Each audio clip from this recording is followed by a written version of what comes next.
Shoot. I lost a press-on nail. Okay, good as new. Ooh, all black today. I look like a ninja.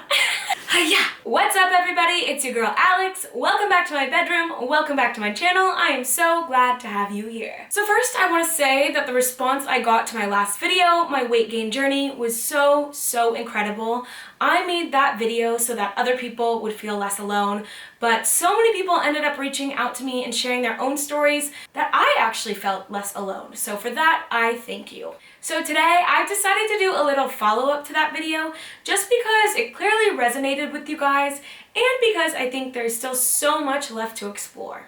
I also realized that in both my weight loss video and my weight gain video, I've talked a lot about how loving myself has been my first step in making peace with my body through thick and thin, literally through thick and thin, but I haven't really talked much about how I got there. And I'm actually really excited to talk about it because self-love has quickly become one of my favorite topics. Maybe that's because I'm single.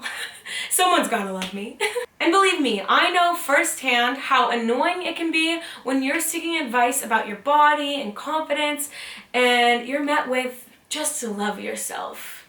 It's like, okay. How? So I really want to break down some of the steps that I have taken to get closer to a place of unconditional love for myself and my body. Keyword closer because I definitely don't have all the answers. I'm still learning and growing and it's a lifelong process. But in my opinion, you might as well start now. But I do know that I am leaps and bounds ahead of where I used to be. So maybe that's a good place to start. Where I used to be. Before I get started, I'd just like to take a moment to thank today's video sponsor, Audible.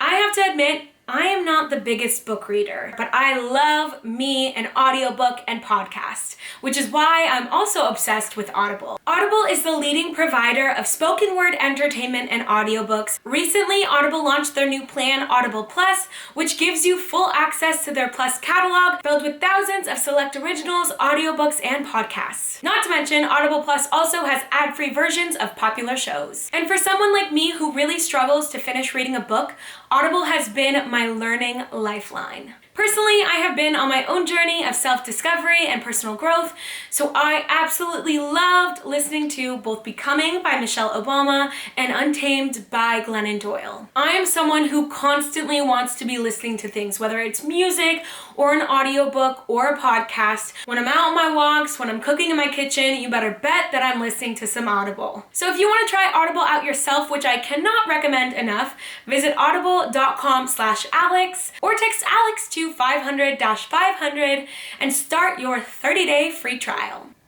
Oh my gosh, this freaking press-on nail, where'd it go? So I was someone who would severely bully myself into weight loss through extreme dieting and extreme exercise. And when the pressure of that became too intense, I would go to the other extreme and rapidly gain weight through binge eating. I deeply resented healthy eating and exercise because I viewed them as punishment. And I was just in this really vicious cycle of a lot of hatred for my body, which to this day makes me really sad because I have such a different perspective now. So one thing that really helped me change that perspective was really starting to learn about how magical the human body is. It sounds so simple, but really just learning about how amazing the human body is really helped me see my own in a totally different light. Our bodies are so resilient, they adapt to the environment, they evolve, they grow not only within generations, but within one lifetime.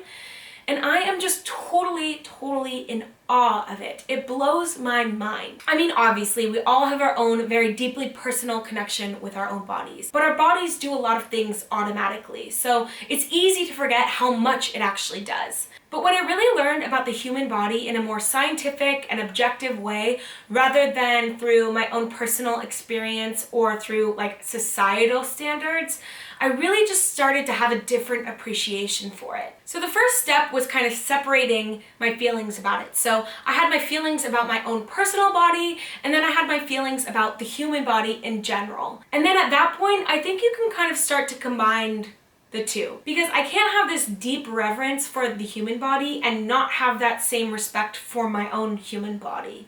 You know, I hope that makes sense. As I learned more about the capabilities of the human body and my resentment turned more and more into a respect and then into a deep desire to protect it. And truthfully, along with that came a lot of sadness for not having protected my body in the past. I definitely had to take the time to sit with that sadness and process through it, but I also had to learn how to forgive myself for my past. I'm someone who believes that our mistakes hold so much meaning, and as much as I wish I hadn't spent so much time hating my body, I also have to accept that as part of my journey to loving it. I also have to add that I think the hardest part is really just getting started.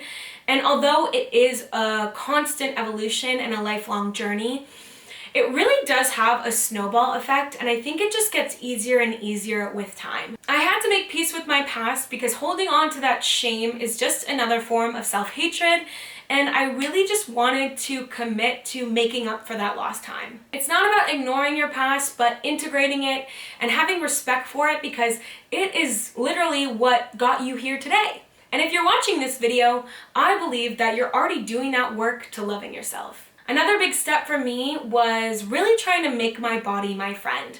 Now, this process does not happen overnight. In fact, if you have a pretty poor relationship with your body, you probably won't be able to jump straight to this step. You might want to start at just being more neutral with your body than anything. I remember the specific point I realized that no one, and I mean no one, not the biggest bully or internet troll, has been as mean to me about my body as I have. And that was a huge realization for me because I realized that I am my biggest bully. So at that moment, I really knew I wanted to make a change. So I decided that for every mean thing I caught myself thinking or saying about my body, that I would say 2 nice things. This definitely took some time and practice to get into habit, but once I did, that ratio of negative to positive things I said about myself on a daily basis started to change. And I think that was a really huge step in calling in more of that loving energy into my life, at least on a subconscious level. At the end of the day, the time I've poured into fostering that love for myself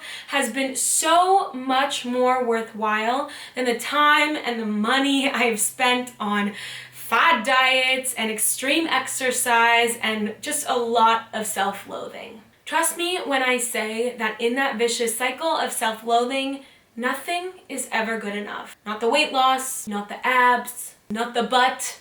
You'll always be in need of more. When I look back on my pictures at my lowest weight, I remember the feeling of never thinking it was good enough. And the thought of going down that path till the day I die is so much more terrifying to me than having the courage to just accept myself as I am right now. And I don't mean to minimize the process of getting to that place.